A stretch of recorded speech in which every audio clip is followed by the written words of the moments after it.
সাকিব আর তামিম প্রায় ১.৫ বছর পর একসাথে খেলবেন। বাংলাদেশ ক্রিকেট দল আবারও পাবে দুই সেরা তারকাকে। বাংলাদেশ দল চ্যাম্পিয়ন্স ট্রফিতে খেলবে সাকিব ও তামিমকে নিয়ে। সত্যি কি তাই? এই সম্ভাবনা জেগেছে সত্যিই।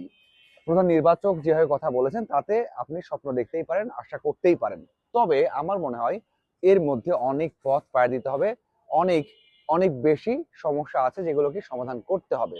তামিম ইস্যু হয়তো বা একটু ইজি, বাট সাকিবকে নিয়ে এখন পর্যন্ত কোনো আপডেট আসেনি বা দেয়া যায়নি। দেখুন যে প্রশ্নগুলো করা হয়েছে প্রধান নির্বাচককে, সেখানে কি আপনি একেবারে কোনো উত্তর পেয়েছেন? মনে হয়েছে যে কোনো একজন দেশের হয়ে খেলবেনই? না। যেগুলো আপনি জানেন, যেগুলো আপনি প্রত্যাশা করেছেন বা যেগুলো উত্তর আসতে পারে সেগুলো এসেছে, এর থেকে বেশি কিছু আসেনি। তামিমকে নিয়ে একের পর এক প্রশ্ন করা হয়েছে, বলেছেন যে তামিম ইকবাল একটা নির্দিষ্ট সময় পর ৩ থেকে ৪ দিন পর জানাবেন পরিবারের সাথে কথা বলে, এবং বলেছেন তার ফিটনেস নিয়ে কথা বলেছেন, তার ব্যাটিং পারফরমেন্স নিয়ে কথা বলেছেন।